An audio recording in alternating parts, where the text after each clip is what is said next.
Frente Radiosa. El conflicto no es karma, es democracia.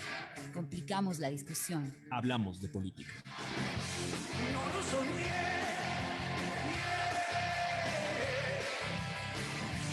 La gente en el figurón.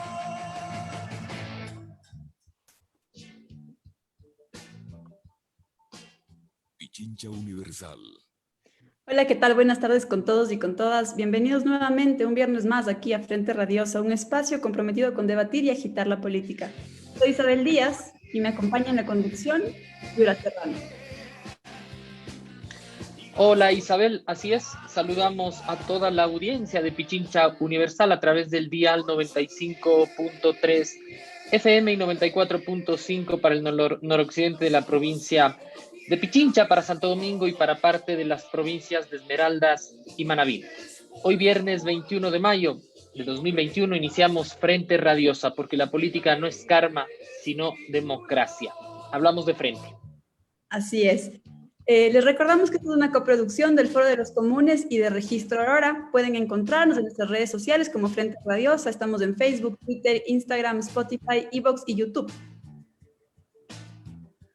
Agradecemos a Línea Dura, medio de comunicación digital ubicado en Nueva Jersey, quienes retransmiten este espacio radial para la comunidad migrante en los Estados Unidos. A Ronnie por la coordinación técnica desde los estudios centrales de la radio, a Gabriel Lotero y a todo el equipo de producción del programa. Es cambio y conflicto. Esta tarde la pregunta que nos planteamos es clara. Queremos saber, la soba al gobierno, pero ¿quién va al poder? Para dialogar al respecto nos acompañan Soledad Stosser, ella es socióloga, Daniel Bisuete, miembro del Foro de los Comunes, y Mateo Martínez Abarca, filósofo y analista político. Bienvenidos, bienvenida.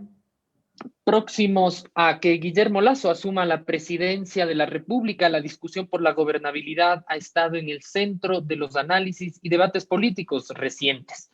Ahora bien, dicha noción, la de gobernabilidad, remite al problema de la consolidación de un bloque de fuerzas que confluirán para otorgar al gobierno, por un lado, legitimidad frente a la ciudadanía, pero también sostén frente a sus adversarios y apoyo para la realización efectiva de las medidas. ¿Cuáles serán esas fuerzas entonces? Deviene en pregunta medular para este programa. En primer lugar, es preciso decir que, por su extracción de clase desde el ámbito doméstico, Lasso contará con las fuerzas de mercado, especialmente las financieras. Con su desembarco en el Ejecutivo, el país quedará atendido por sus propios dueños, que son también propietarios de los medios hegemónicos de comunicación y significación de la realidad. Desde el plano internacional, es esperable que el mandatario cuente con el favor de la embajada y los organismos multilaterales de crédito. El cierre de filas del poder fáctico parece asegurado para el banquero. No obstante, todas esas fuerzas demandarán sin duda una específica batería de medidas orientadas a seguir desmantelando la institucionalidad estatal, así como a favorecer el siempre fallido efecto derrame. El problema es que la forma neoliberal de la acumulación se verá cara a cara a un país atravesado por múltiples crisis, como se ha dicho, sin nada más que perder y con varios ejemplos en el vecindario regional, véase el caso colombiano, en materia de resistencia directa y generalizada en las calles frente al despojo. El de Lasso será entonces un gobierno como el de Moreno, con poder de facto pero sin legitimidad de base. Tal escenario parece haber sido leído por su otrora aliado Jaime Nebot, líder del Partido Social Cristiano, ofreciendo construir algún resorte de apoyo legítimo e institucional para el gobierno de las élites, avanzando en un pacto preliminar comunes, al menos para designar autoridades de la Asamblea Nacional. Pero, con tal articulación, ¿qué se podría haber esperado? ¿Una gobernabilidad permanentemente tensionada, juntando al poder financiero con su principal adversario? ¿La consolidación de una estrategia de mercado no centrada en lo financiero, esperando un correísmo domesticado frente al asedio político-judicial? En cualquier caso, el presidente no compró esa alternativa y decidió avanzar a un acuerdo legislativo con Pachacutic, la izquierda democrática y los independientes. Esta última decisión parece avisorar, de todas formas, un primer paso en el camino de contar también con sostenes legítimos de poder, enmarcados en una forma democrática de gestión política. Si así fuera, la pregunta que queda es si la gobernabilidad buscada por el oficialismo redundará en un nuevo pacto corporativo con diversos sectores sociopolíticos que no forman parte de las élites. Y de ser el caso, ¿cuánto tiempo durará sorteando ¿Qué tipo de contradicciones? Además de sostenerse en el tiempo, queda la pregunta de qué tipo de confluencia traerá consigo este acercamiento concreto en cuanto a la estructuración del poder público. Nos preguntamos, ¿estaremos frente a un neoliberalismo progresista que nos ofrezca ajuste estructural por un lado, con reconocimiento de la diferencia por otro? Si así fuese, ¿qué tipo de diferencia es la que reconocerá este Estado neoliberal? En suma, ¿qué fuerzas se perfilan para sostener al banquero en el poder? ¿Podemos esperar una gestión a fuerza de billete y bala o basada en mínimos consensos? Y si esta última opción fuese posible, ¿qué acordarán y qué fuerzas sociales para allanar el camino al imperio del mercado? De esto y más hablamos esta tarde aquí en Frente Radiosa. Bienvenidos. Política de frente, porque la política es cambio y conflicto.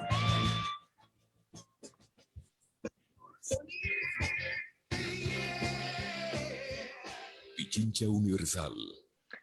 Así, saludamos nuevamente a nuestros invitados y les preguntamos de entrada, Lasso al gobierno, ¿quién al poder? Quisiéramos comenzar entonces pidiéndoles un breve análisis sobre lo que se perfila será la base de sustentación política de Lasso. ¿Qué tipo de ministros lo acompañan, de aquellos que se han anticipado? ¿Qué fuerzas sociales lo sostienen hoy por hoy? Bienvenido, Daniel, empezamos contigo. Buenas tardes, Yura, Isabel, Mateo, Soledad. Un saludo al equipo de producción y a todos quienes nos escuchan dentro y fuera de las fronteras patrias. Me parece, digamos, quisiera poner dos datos como de partida. Creando oportunidades del movimiento del banquero Guillermo Lasso, que está presto a cumplir 10 años en septiembre de este 2021, ¿no? Eso significa que han tenido una carrera relativamente fuerte, ¿no? Una relativamente exitosa, meteórica, y esto me parece se da en dos movimientos, ¿no? Un movimiento de largo plazo, que me parece es el desgaste de las élites tradicionales, de las élites que habían dominado la escena política, y hablo del PSC. Me parece que el progresivo desgaste del PSC hace posible la emergencia de Lasso, de un Lasso recostado sobre los actores de la política de la sierra, los vestigios de la ex democracia popular, hoy máquina de producción de cuadros técnicos para el futuro gobierno, ¿no? Y de algunos de sus acervos, sentidos comunes y claves de proyección, ¿no? Entonces, a mí me parece que esta famosa gobernabilidad habría que definirla en el sentido de para qué. Me parece que finalmente lo que plantea Lasso, me parece que Lasso tiene un proyecto de financiarización de la economía, ¿no? Y que en ese proyecto le era más plausible y más necesario pactar con Fidelegas, ¿no? Que pactar con Nebot, ¿no? Que representa los intereses agroexportadores del país, cada vez menos, hay que decir también, porque han habido cambios estructurales. Y me parece que eso se confirma, digamos, en tres eventos, ¿no? Primero, el tuit de Lasso antes de la segunda vuelta, donde dice, yo no voy a comprar el Banco del Pacífico, pero tampoco lo va a comprar Fidelegas. Me parece que hay un primer acuerdo. Un segundo dato, la admisión de Lasso, del hijo de Guillermo Lasso a Asobanca, ¿no es cierto? Porque nada pasa en Asobanca sin la anuencia de Fidelegas, así como no es posible que en el país haya un intento de golpe de Estado sin que Nebot esté enterado, como nos enteramos el lunes. Y la admisión de Julio José Prado como ministro de Producción, Comercio Exterior, etcétera, etcétera, en el gabinete de Lasso. Entonces, me parece que esos tres datos son los indicadores, digamos, de cuál es el proyecto, yo diría, no político, sino del proyecto de dominación que tiene consigo Lasso, y por qué, digamos, se atreve, porque uno diría la imponente figura de Nebot, para que Lasso se atreva a hacerle algo a Nebot, es porque tiene alguna certeza y algún recurso que no se ve. Entonces, a mí me parece que eso es el apoyo de Fidelegas, ¿no? de la representación de la banca serrana más transnacionalizada y globalizada, y esa larguísima ecuación me hace intuir a mí, digamos, eso me hace intuir a mí que en una larga ecuación, al final se encuentra también el apoyo de la siempre mentada embajada, ¿no? Entonces, yo veo por ahí, digamos, el bloque de gobernabilidad o de dominación que sostiene a Lasso. Gracias, Daniel, por esta primera intervención. Un par de elementos de lo que planteas para trasladarle la misma interrogante a Mateo. Uno, digamos, esta suerte de desplazamiento un poco del actor partidario que deba poder a Lasso, que es de su propio partido, creo que de alguna manera significa una competencia intraélites a el tradicional Partido Social Cristiano, y que hace que implosione finalmente su acuerdo político antes inclusive de llegar a Carondelet, con lo que tú mencionas de esta suerte de acercamiento y quizá pacto de no agresión con el resto de actores del sistema financiero, ¿no? Mateo, trasladamos la pregunta a ti. ¿Cuáles son los sectores entonces que dan sostén político a esta administración que está por empezar y que de alguna manera, tras la victoria del 11 de abril y tras algún tiempo del gobierno de Moreno, tiene las condiciones dadas como para asentarse? Bienvenido. Muchas gracias, Yura. Muchas gracias, Isabel, por la invitación. Saludo a Daniel y a Soledad, con quien compartimos este espacio esta tarde. Bien, bueno, muy de acuerdo con algunas de las cosas que dice Daniel acerca de cuál es la base de apoyo profunda que se encuentra detrás de este gobierno, ¿no?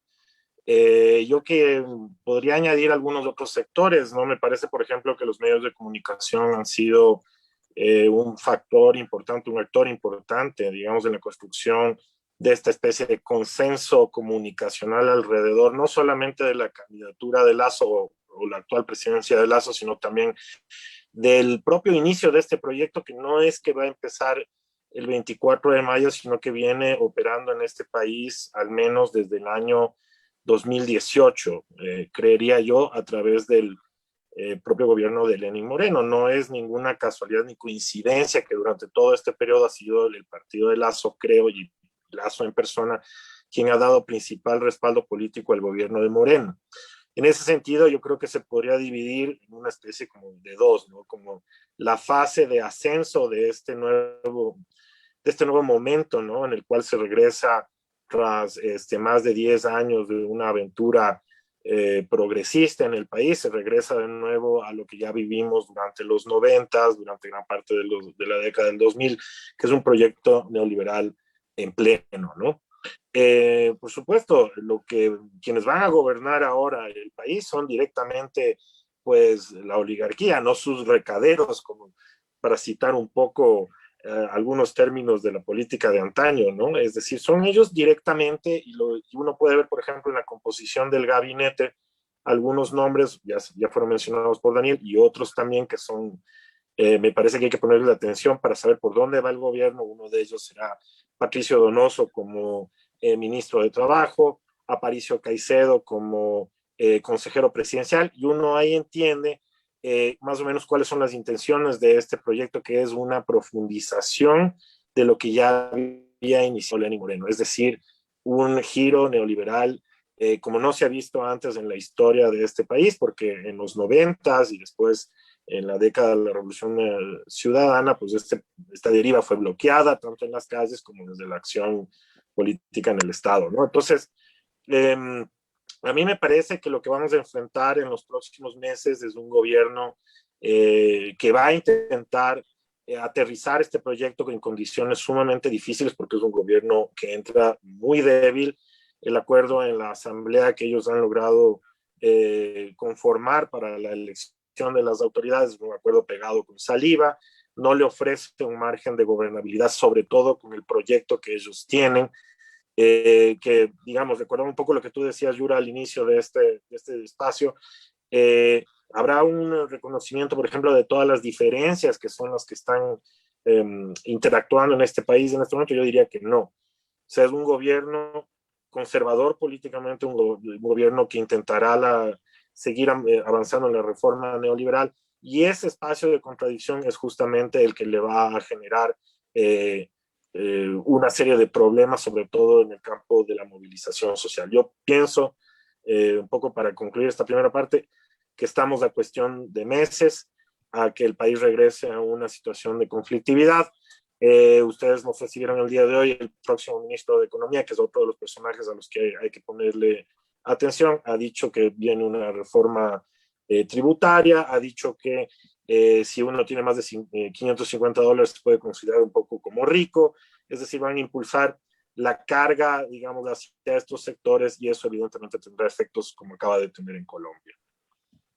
Gracias, Mateo. Recordamos a nuestra audiencia que pueden seguirnos a través de nuestras redes sociales. Este programa sale también en vivo en Facebook Live y pueden seguir la transmisión también en Twitter en @Frente Radiosa. Soledad, vamos contigo. Quizás dos preguntas implícitas. Una, un poco esta que hemos hecho también a Daniel y Mateo respecto a cuáles son los sectores que dan sostenibilidad política al gobierno y a la administración que empieza. Pero quizá, y una interrogante que está ahí directamente vinculada, es esta famosa palabra de la que se ha hablado tanto tiempo, sobre todo por la dinámica en la Asamblea, de gobernabilidad. Se agota la cuestión de la gobernabilidad a las relaciones y a la fragilidad que existe hoy en el legislativo. ¿Cómo pensar esta categoría quizá de manera más ampliada, como para explicarnos un poco? Quizá hay algunas pistas también en lo que ha planteado Daniel. Bienvenida.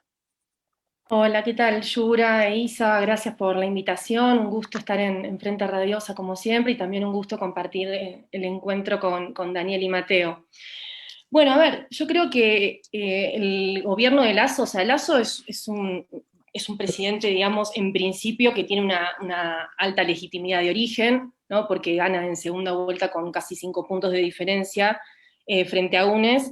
Pero luego, si vemos, digamos, cuál es el bloque de poder que se está conformando y que lo está sosteniendo en este momento, ahí, bueno, yo coincido con Daniel y Mateo, ¿no? Que lo sostienen el capital financiero, las élites financieras y transnacionales también, no nos olvidemos eso, ¿no? Y sobre todo, trayendo un poco lo que decía Mateo, de cómo está conformado el gabinete. Tengamos en cuenta que Simón Cueva, ¿no? El ministro de Economía y Finanzas, ha sido representante del FMI en Bolivia durante varios años, ha sido consultor de la USAID, tiene nexos muy fuertes, digamos, con la embajada, con Estados Unidos.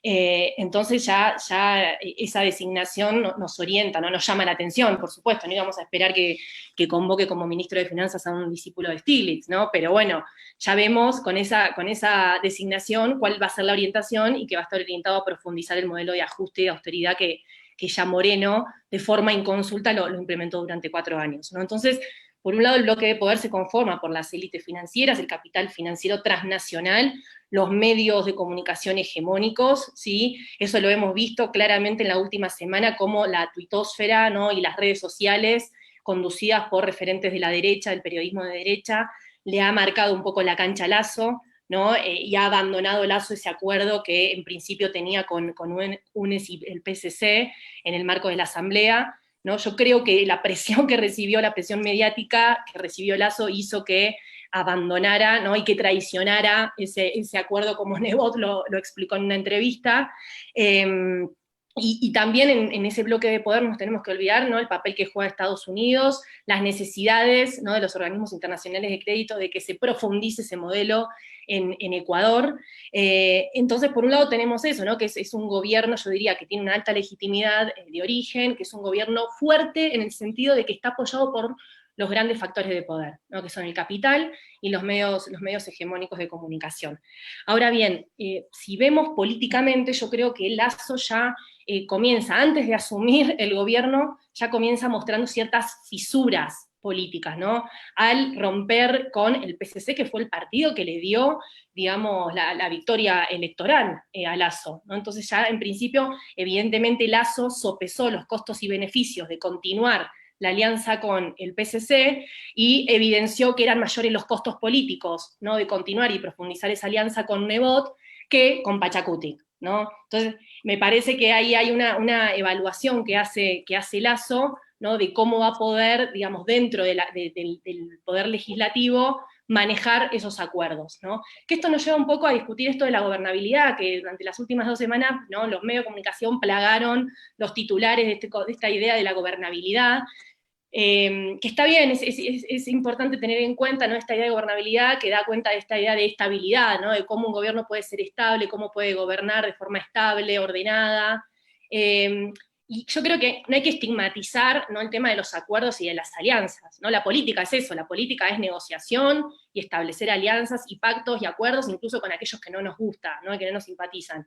Entonces, por un lado, yo creo que fue evidente que estas últimas semanas, ¿no?, se discutió muchísimo el tema de las alianzas al interior de la Asamblea, y que ahí eso es lo que evidencia, me parece, y sobre todo hoy con la conformación de las comisiones, y cómo quedan, digamos, las distintas, las 15 comisiones, bueno, todavía creo que no están designadas de todas las comisiones, las presidencias, pero ahí vemos que Pachacutic, digamos, está logrando capitalizar esa acumulación de poder que yo creo que viene teniendo en los últimos 2 años, ¿no?, un poco más, o antes, ¿no? Yo creo que eso expresa que Pachacutic viene siendo una fuerza social y política que viene a capitalizar esa acumulación de poder, y que yo creo que va, en principio, a dar gobernabilidad a Lasso, ¿no?, a partir de los acuerdos en la Asamblea.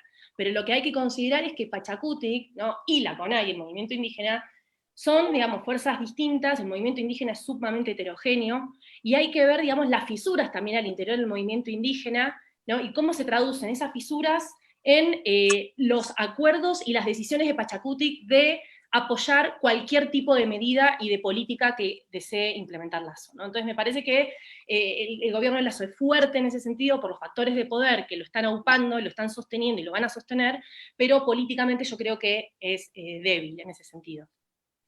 Gracias, Soledad. Me quedo con lo que tú planteabas, y es este análisis de la Asamblea. Y con eso vuelvo contigo, Daniel. Tú en tu primera intervención dijiste que básicamente Lasso pudo hacerle el feo a Nebot porque se atrevía a hacerlo porque podía, decías tú, ¿no?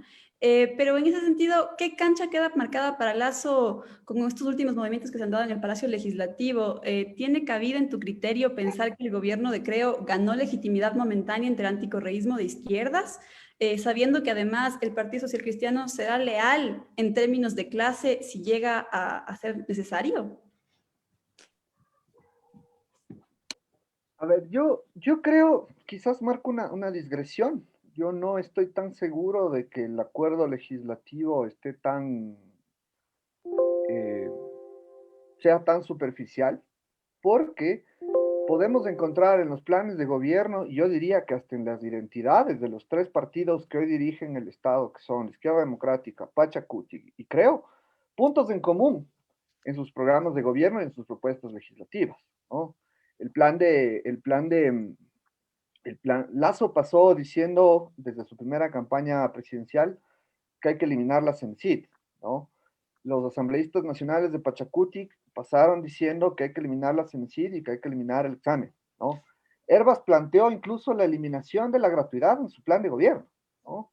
Yo no estoy tan seguro, digamos, de que sea cuestión de tiempo que se rompa ese acuerdo. Yo creo que va a depender mucho de la agenda legislativa, ¿no? Creo que hay una cosa que juega en contra del bloque de poder, ¿no? Digamos, yo encuentro puntos en común, que hablo de educación superior, ninguno tiene una propuesta de desarrollo económico basado en valor agregado, por ejemplo, cosas así. Veo tensiones, como son obvias, del tema del extractivismo, quizás algunas cosas. Veo una sutil diferencia también entre la Izquierda Democrática y Pachacutic alrededor del Banco del Pacífico, y Guillermo Herrera dijo, ya hemos hablado de la venta del Banco del Pacífico, se va a vender afuera, da la impresión que ellos van a ser el testigo de honor del pacto entre Lasso y Fidel Egas. Yo más bien lo que creo es que puede venir por la contingencia y no tanto por la ontológica oposición de las identidades políticas, los problemas, ¿no? Me refiero, por ejemplo, a ninguno de los tres partidos que hoy dirigen el Estado tienen experiencia en la conducción del Estado. Nadie ha gobernado una ciudad grande, nadie ha estado en el gobierno nacional después de la Constitución de Montecristi, nadie tiene tantos cuadros técnicos, nadie, digamos, ahí, y por eso ahí los otros aliados auxiliares aparecen, ¿no? Las ONGs quiteñas, las universidades privadas, etcétera, etcétera. Y me parece que va a ser la gobernabilidad en el sentido de implementación de la política pública lo que puede resquebrajar este acuerdo, este bloque, que yo insisto, hay un bloque de dominación oligárquico con unos socios, pero que con esos socios tiene puntos en común. Entonces yo creo que hay una agenda que puede avanzar, que puede durar mucho, y que puede ser más bien la contingencia y la atención de esta múltiple crisis que vivimos, sanitaria, económica, de proyectos de vida. El diseño y la efectividad de las políticas públicas me parece que son más imperantes ante que la oposición de las identidades políticas de estos actores. De acuerdo, Daniel, muchas gracias. Con eso nos vamos a una pausa y en breve volvemos con más de Frente Radiosa. En la cartelera de Radio Pichincha Universal, el cine, el teatro y las artes escénicas tienen su espacio exclusivo. Entre Telones. Todos los viernes a las 7 de la noche, tomen sus mejores butacas para compartir la magia de los artistas. Una vez me puse una pistola en la sien y me dije, o te rindes o te mato. Y me contesté, no me rindo un carajo. Entre Telones, periodismo cultural desde los escenarios. Latinoamérica, nuestra historia. Pichincha Universal. El otro relato. El género musical que siempre vivirá. Como un rayito de luna. Los mejores intérpretes. No te asombres si te digo lo que fuiste. Y los valses tradicionales. Todos los domingos a las 6 de la mañana. Si tú me dices ven, lo dejo todo.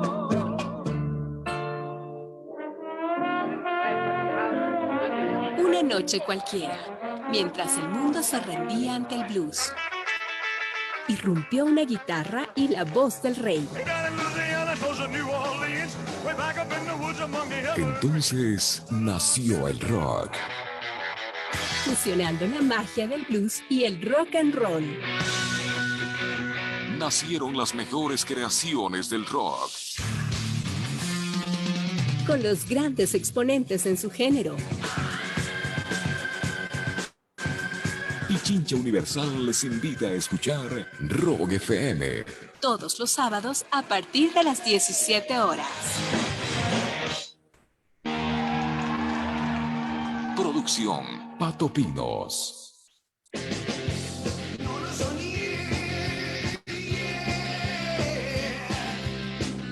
Y vas corriendo a la deriva. No lo soñé. Los ojos ciegos bien abiertos. No mires, por favor. Y no prendas la luz, la imagen te desfiguró.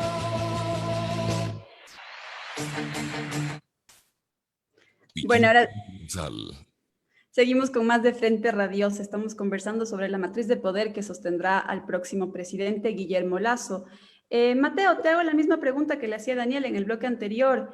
¿Qué cancha queda marcada para Lasso con los últimos movimientos que se han dado en la Asamblea Nacional? Creo que Daniel citó ideas importantes o potentes en todo caso. Él decía, hay un bloque oligárquico, sí, pero con socios y entre ellos tienen acuerdos tal vez puntuales, pero finalmente hay acuerdos de fondo que no son tan superficiales. ¿Cuál es tu opinión al respecto? Bueno, o sea, para continuar un poco con el tema de esta discusión, que es el de la gobernabilidad, yo quería hacer hincapié en una cosa, ¿no? Uno observa que este acuerdo que se ha tejido entre Creo, Pachacutic y la izquierda democrática se restringe solamente a la Asamblea. Si ustedes ven la composición del gabinete, no hay ni siquiera un esfuerzo por parte de Lasso de ver un gabinete que pudiera pensarse como más amplio. Es un gabinete a la medida del proyecto que van a tratar de implementar en los próximos meses. Y por esa razón yo decía al inicio de que me parecía un gobierno débil, porque en la Asamblea están empezando a hacer agua estos acuerdos que se han fraguado desde el fin de semana pasado. Por ejemplo, el día de hoy en la Comisión de Régimen Económico, el candidato del gobierno, que era Diego Ordóñez, no logró la presidencia de esta comisión, que es crucial, y lo logró Mirela Pazmiño de Pachacutic. Entonces eso es un revés bastante fuerte para el gobierno, digamos, en función de los proyectos que querrá enviar a la Asamblea y que son pues parte de todo este proceso de ajuste del cual hemos estado hablando, ¿no? En segundo lugar, Claro, después de concluidas las elecciones de la segunda vuelta, nosotros, quienes estamos un poco más a la izquierda, pensábamos de que iba a ser posible conformar o tejer un acuerdo de fuerzas del centro hacia la izquierda en la Asamblea para oponerse a este proyecto neoliberal, y pues lamentablemente no pasó, ¿no? Y eso me lleva a mí a pensar que este acuerdo que existe ahora, que es el que le está dando cierto oxígeno al gobierno, inclusive aún antes de posicionarse, está pegado con saliva, y esa saliva se llama anticorreísmo. Y eso no es, digamos, en términos de un acuerdo político suficiente para sostener a largo plazo un proyecto de gobernabilidad. Me parece que hay una serie de elementos que lo anuncian así. Eventualmente empezará, digamos, a fracturarse en una mayor medida este pacto, que en este momento ya muestra serias dificultades, y pienso que lo que tendremos, quizás uno de los escenarios que tendremos en no mucho tiempo, podría ser un intento inclusive de muerte cruzada. Ok, Mateo, muchas gracias. Soledad, quisiera ahora preguntarte algo también tomando en cuenta el agitado contexto regional en el que aliados que parecerían ser naturales para Lasso, como Duque o Piñera, están golpeados. En ese sentido, ¿qué le depara al nuevo gobierno y sobre todo al pueblo ecuatoriano lo que se viene con Lasso? ¿Es previsible que vamos hacia un ajuste sin tapujos con toda la resistencia que eso puede generar? ¿O en función de lo que hemos conversado y esta idea de gobernabilidad, es más bien previsible que Lasso se vaya por una suerte de neoliberalismo progresista, sobre todo hasta agarrar viada en los primeros meses? Bueno, a ver, yo creo que si Lasso y las élites que él representa y las que forma parte no tienen capacidad de aprendizaje, creo que van a tener una situación muy complicada en términos de gobernabilidad. ¿Por qué digo esto? ¿No? Vos, Isabel, recién mencionaste el contexto regional. Tenemos, ¿no?, el caso de Piñera en Chile, de Duque en Colombia, ¿no?, que están llevando adelante una política de represión, de crueldad represiva frente a la protesta social. En Chile hace 2 años que lo venimos viendo, en Colombia se activó en el 2019, ahora se retomó ese ciclo de movilización y la respuesta feroz del Estado. Y Lasso está alineándose, digamos, con esa orientación, ¿no?, con esa perspectiva, y en ese sentido yo creo que no está viendo, no está teniendo esa capacidad de aprendizaje, ¿sí?, de lo que implica llevar adelante o profundizar una agenda de ajuste, de austeridad, como la vino implementando Moreno, ¿no? Entonces, en primer lugar, me parece importante que si Lasso pretende llevar adelante o sostener una gobernabilidad de tipo democrática, porque no nos olvidemos eso, ¿no? En las últimas semanas se habló muchísimo de gobernabilidad, pero ¿y qué pasa con la democracia? No se habla, ¿no? Parece que la política se reduce a una cuestión de acuerdos esporádicos, volátiles, acuerdos legislativos, y no se discute, ¿no?, qué está pasando en términos democráticos en la sociedad ecuatoriana, ¿no? Venimos de unos años en que se ha perseguido ferozmente a la principal fuerza política de oposición, como es el correísmo, a través de distintos mecanismos como el lawfare. Vamos a continuar, o sea, Lasso va a continuar, va a profundizar esa política de represión, de criminalización de la protesta y de persecución política. Yo creo que si reitera, digamos, en ese discurso y en ese accionar, vemos que no va a tener ningún tipo de capacidad de aprendizaje de las consecuencias que eso puede tener, ¿no? Y en ese sentido ahí yo coincido con Mateo que si ya pensamos en términos de gobernabilidad, qué va a pasar con las fuerzas sociales en el espacio público, en la calle, yo creo que se va a profundizar ese ciclo de movilización que vimos en Ecuador desde el año 2019. ¿No? Recordemos que las protestas del 2019 fueron en contra del acuerdo del gobierno de Moreno con el FMI, y sobre todo con una política que atentaba contra las mayorías, como fue el retiro de los subsidios a los combustibles, que después se terminó de implementar en el medio de la pandemia, ¿no? Al parecer la política, la agenda de Lasso va en esa dirección, ¿no? Ya hubo hoy ministros que anunciaron que los que cobran más de $500 deben pagar impuestos, ¿no? Eso es un atentado, digamos, sobre todo contra las clases medias. Ya se insinuó que se va a avanzar en una agenda de privatizaciones, que eso también va a repercutir fuertemente en los sectores populares y en las clases medias, sobre todo en el ofrecimiento, digamos, de servicios públicos de calidad, ¿no? Y eso también va a repercutir, por supuesto, en el desempleo, ¿no?, que sigue aumentando. Hoy tenemos casi un 8% de gente desempleada, el 50% de la población ecuatoriana trabaja en el sector informal, que eso significa que no tiene derechos, ¿no?, laborales. Entonces, Lasso se enfrenta a una situación de crisis social y económica importante, y que creo que la gobernabilidad democrática va a estar ligada a la capacidad que tenga Lasso de alejarse, al menos en determinados momentos, de sus bases electorales y de las élites que lo están apoyando y a las cuales él pertenece.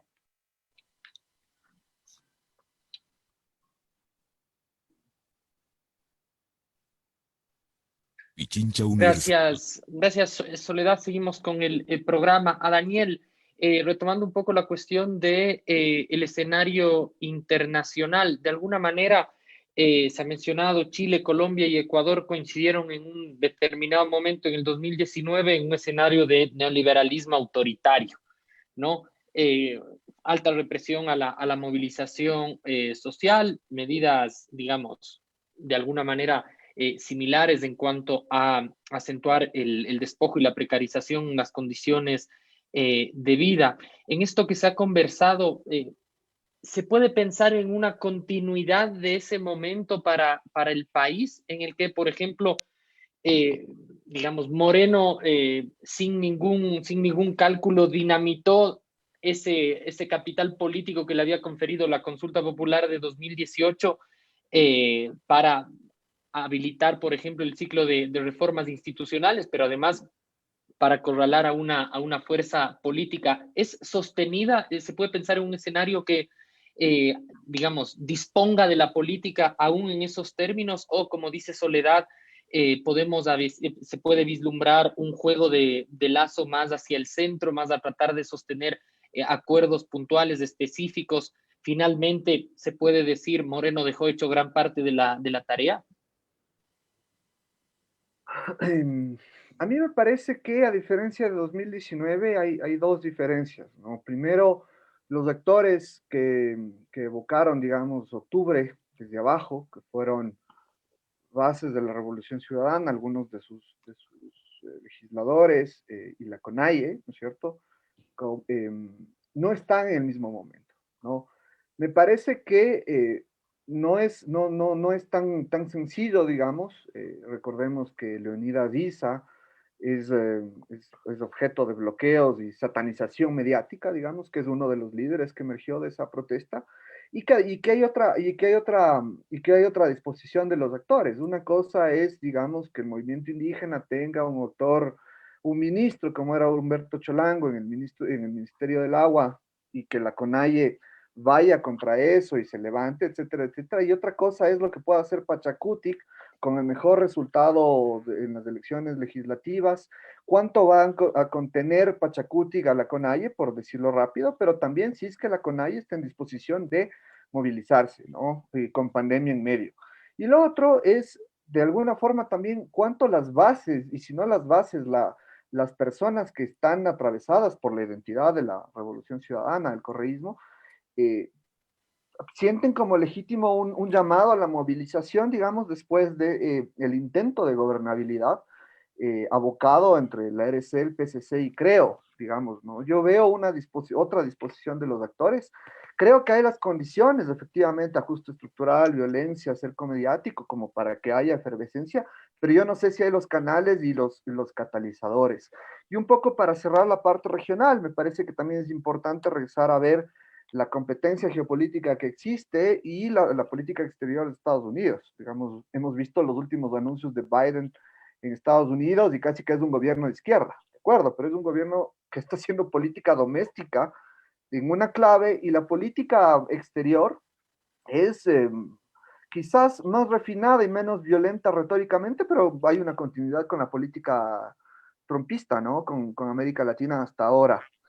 O eso está por verse quizás. Y lo otro es, si se fijan, la competencia por Ecuador es significativa, ¿no? Entre socios comerciales, dónde están las empresas de telecomunicaciones y los flujos de capitales que compiten Estados Unidos y China.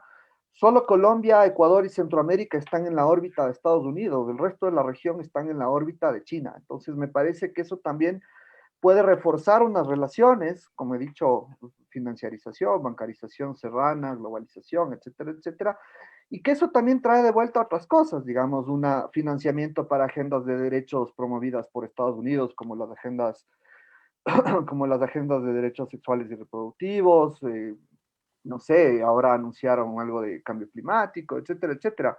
Entonces hay unos intercambios ahí y uno se pregunta quiénes son los beneficiarios también de las agendas de cooperación y financiamiento que regresan, ¿no? Entonces eso también se construye en las localidades, hay receptores locales y la pregunta es quiénes son los actores locales, receptores de estas agendas de cooperación que viene del intercambio, digamos, entre un proyecto económico y lo que te regresa, digamos, del actor que te bendice ese proyecto económico. Gracias, Daniel. Mateo, como para ir dando un salto adelante, finalmente hemos caracterizado de alguna manera lo que representa el bloque de poder que va a posicionarse formalmente a través de Lasso, pero que de alguna manera tiene una lógica de continuación de este escenario neoliberal que se ha caracterizado en el país, en el que además hoy día confluyen, además del poder político, el poder mediático y el poder financiero, como se ha sugerido. ¿Qué hay en cambio que queda para el campo popular, progresista y de las distintas izquierdas, en el que, por ejemplo, mucho se ha dicho en que ninguna de las fuerzas progresistas tienen cómo reprochar a las otras la dinámica de acuerdos en el legislativo, en la que hemos visto cómo Yacu Pérez se ha desmarcado de la dinámica partidaria de Pachacutic, en el que los ojos están puestos en lo que ocurra en la CONAIE en las próximas semanas y en las que el correísmo de alguna manera se ha sugerido no ha hecho pedagogía de la derrota del 11 de abril y enseguida tuvo, digamos, este abrupto escenario de negociación de sus delegados parlamentarios. ¿Qué queda para el progresismo en un escenario en el que seguramente se viene un escenario complicado? A ver, lamentablemente me parece que hay que reconocer de que estamos en un momento de derrota, ¿no? No es una derrota solamente electoral, han sido una serie de derrotas que hemos enfrentado desde la izquierda en los últimos años, empezando en octubre e inclusive un poco antes, con este giro que dio el gobierno, un gobierno que había llegado con un proyecto específico y había ganado el voto popular en el 2017. Es decir, estamos en un momento complicado, creo que habría que apostar más hacia la movilización social. Me parece que el terreno de la política en este momento no es la asamblea para la izquierda. Me parece que hay que empezar a trabajar en otros espacios, en otros niveles de la política, de lo político además, que no están en este marco restringido, ¿no? Un caso particular me parece que es el de los indígenas, ¿no? La diferencia que se ha establecido aquí entre Pachacutic y la CONAIE es fundamental para entender cómo podría ser el futuro inmediato. Me parece que Pachacutic, en este juego político que ha sacado los mejores resultados en su historia como organización política, me parece que ya ha entrado dentro de una política de establishment antes de una política contestataria o anti-establishment. Entonces ahora, pues Pachacutic tendrá que gobernar. Pero por otro lado, el movimiento indígena en la CONAIE, pues obviamente no obedece a esas dinámicas para nada, ¿no? Entonces será un actor fundamental en los próximos meses y hay que ponerle mucha atención a lo que pase en las elecciones porque pienso que será decisivo, ¿no? Al mismo tiempo me parece sumamente curioso que la base de apoyo político en este momento sea justamente compuesta por dos organizaciones que se han identificado de alguna u otra manera como del centro hacia la izquierda, ¿no? Entonces, imagínense, es una base política de apoyo de un gobierno totalmente neoliberal que va a seguir impulsando este proyecto desde sectores de centro izquierda. Entonces, hay una contradicción ideológica ahí, ¿no?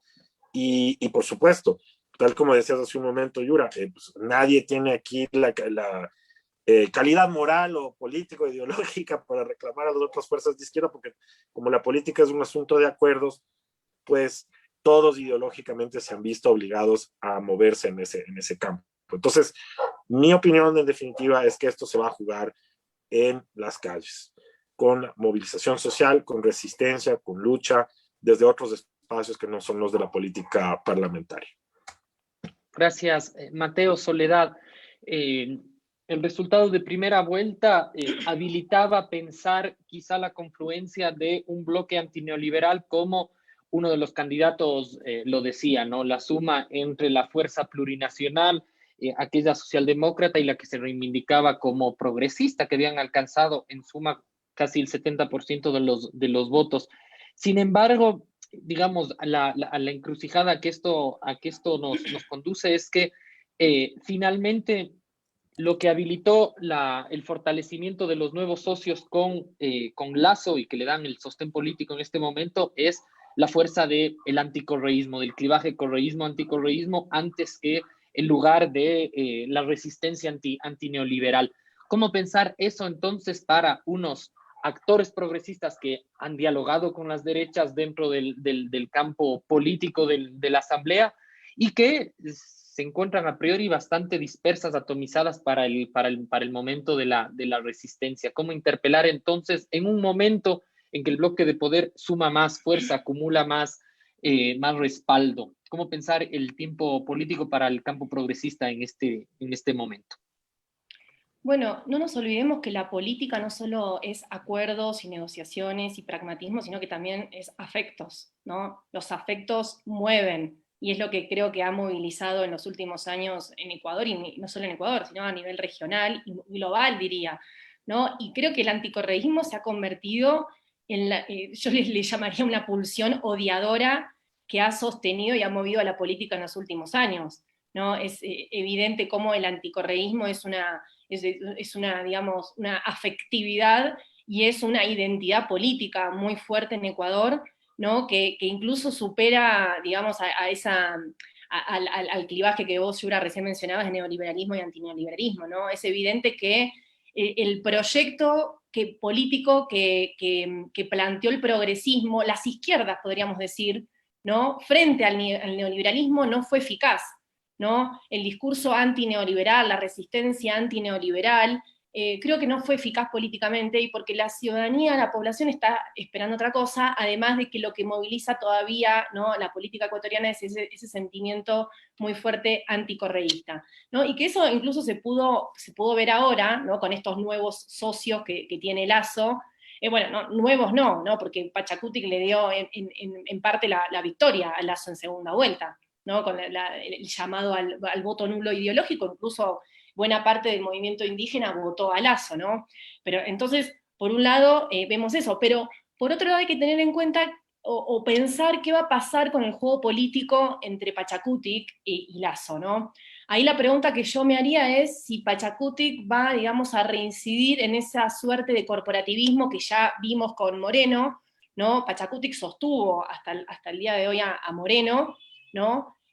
A cambio, digamos, de ciertos beneficios que podemos llamar como corporativos, ¿no? De otorgarle ciertas prebendas, ciertos beneficios al movimiento indígena, como la educación intercultural bilingüe. Bueno, quizás ahora, en estos años que se avecinan con Lasso, quizás Pachacutic juega, ¿no?, un poco a esa ambigüedad, ¿no?, de obtener ciertos espacios de poder a partir de ciertas políticas, ¿no?, de tipo corporativas, y juega también al interior del poder legislativo con acuerdos puntuales. Yo creo que estas alianzas que se están haciendo ahora son muy volátiles.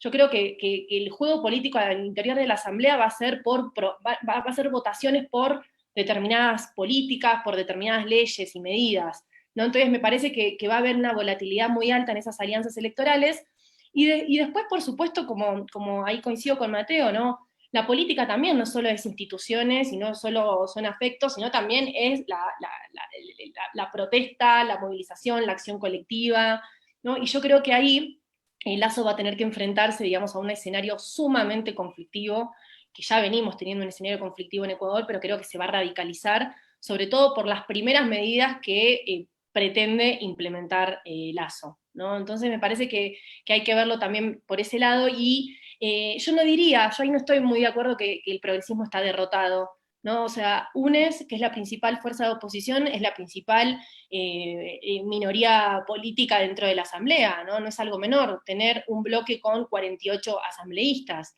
¿no? Si bien es verdad que las izquierdas, y especialmente hablando de la Revolución Ciudadana, ha perdido capacidad de convocatoria y de movilización en el espacio público, creo que tiene un bloque legislativo sumamente poderoso, ¿no? Y eso creo que no hay que menospreciarlo. Muchas gracias, Soledad. Nos acercamos ya al final del programa y esta es la última ronda. En ese sentido, Daniel, preguntarte, tus compañeros de panel han dicho que no hay que ni satanizar los acuerdos, y Soledad me incluye y me parece importante, tampoco hay que despreciar los afectos. En tu opinión, ¿cuáles van a ser los mínimos que las fuerzas sociales populares negocien para darle gobernabilidad a Lazo? Pero también en clave de resistencia, ¿cuáles son los mínimos que se pueden montar por fuera de las instituciones? No lo sé, no lo tengo claro, veo bastante movida la cosa en los espacios populares, digamos, UNES, el movimiento indígena, etcétera, etcétera. Yo estoy de acuerdo que no hay que satanizar los acuerdos, pero me parece que los acuerdos no son buenos a priori. Creo que los acuerdos también entran en juego y ponen en juego las identidades políticas y las propias estructuras políticas, ¿no? Entonces, acuerdos por arriba en contra de tu identidad política y tu legado no necesariamente son una buena noticia tampoco. ¿Qué consensos quedan? Pues no lo sé. Yo soy un poco más pesimista porque me parece que los actores corporativos, o más bien, creo que hay otros actores que van a jugar mucho en la política, que son actores políticos que no tienen control democrático, como la policía, como la justicia, como los medios de comunicación. Y esa agenda que hay instalada en el gobierno de Moreno, gracias a las gestiones de María Paula Romo, y va a decantar próximamente, por ejemplo, en una universidad de la policía, ¿no? Entonces, digamos, me parece que hay varias dimensiones de juego todavía y creo que esto efectivamente no se agota en el campo legislativo ni en el gabinete, pero que hay otros actores a los cuales vamos a ver cuál va a ser su disposición y su accionar recién cuando comience el gobierno. Ok, Daniel, muchas gracias. Mateo, te hago la misma pregunta. ¿Cuáles son las claves para habilitar la resistencia, tanto en el juego institucional como en las calles? Se han nombrado varias grietas del anticorreísmo, el corporativismo, etcétera. ¿Cómo superar estas diferencias? Tus opiniones finales. Bueno, yo estoy de acuerdo con Soledad, que también es un tema de afectos, ¿no? Hace algunos años yo le pregunté a Chantal Mouffe en un foro en la Flaxo, cuando ella hablaba de las pasiones desde Spinoza, sobre digamos, cómo los afectos tristes de los cuales habla Spinoza, las pasiones tristes pueden ser muy dañinas. Me parece que a la izquierda estas pasiones tristes de este anticorreísmo le ha conducido a desfigurarse en esta que debería ser, digamos, la contradicción política actual entre neoliberalismo y antineoliberalismo, o progresismo y neoliberalismo, perdón, la traba. Entonces me parece que hay un desfiguramiento político por estas pasiones tristes. Entonces creería yo que lo que hay que hacer es recuperar las otras, ¿no? Las pasiones alegres, la esperanza, la posibilidad de imaginar otro futuro, de construir la política desde otros espacios. Me parece, por ejemplo, que la acción de las mujeres ha sido sumamente importante. El movimiento feminista podría ser un lugar desde donde se reconstruya la política de la izquierda, más allá de este lugar donde lo estamos mirando, que sería la asamblea. Pienso que si tiene futuro la izquierda en este país, a partir de estas derrotas que ojalá sean solamente momentáneas que hemos experimentado, tendría que empezar a pensarse desde estos otros lugares, ¿no? Empezar también a superar la serie de cosas que son un lastre y tratar de vislumbrar otro futuro. En términos de Alberto Flores Galindo, una vocación de futuro es lo que necesita la izquierda en este momento. Muchas gracias, Mateo. Soledad, te quedas con las últimas palabras. ¿Cómo superar la política del odio, pero no desde el TikTok y lo happy face, sino desde la recomposición de las fuerzas populares, progresistas? Tus reflexiones finales. Bueno, primero dejar de banalizar la política, ¿no? Como viene haciendo Lazo en los últimos días, que las respuestas son a través de TikTok, ¿no? En plena crisis y en plena pandemia. Y después creo que también la política no hay que pensar una política emancipadora, y eso se piensa desde el territorio, desde la creación de redes de solidaridad. Eso lo hemos visto fuertemente en octubre del 2019, ¿no? Cómo se activaron redes de solidaridad, distintos movimientos, como el movimiento feminista. Se necesita una fuerte pedagogía, ¿no? Desde abajo, desde los actores, digamos, populares, ¿no? Profundizar en la militancia, en crear nuevos espacios políticos de militancia, de crítica, de pedagogía. Me parece que que va por ahí, que no solo se juega, ¿no?, en esta discusión de los acuerdos y de la volatilidad de estos acuerdos y de las alianzas. Así que me parece que por ese lado yo creo que el progresismo tiene mucho por hacer, y es ahí, ¿no?, en esa construcción de redes de solidaridad y de pedagogía donde puede haber ciertas confluencias y puentes entre las distintas izquierdas que tenemos en el país. Gracias, Soledad. Agradecemos también a Mateo, a Daniel. Hemos llegado al fin de un nuevo programa de Frente Radiosa. Agradecemos también a nuestros oyentes que semana a semana nos siguen a través de las distintas plataformas, así como de la radio, porque el conflicto no es karma, sino democracia. Hablamos de Frente. Hasta la próxima semana. Gracias.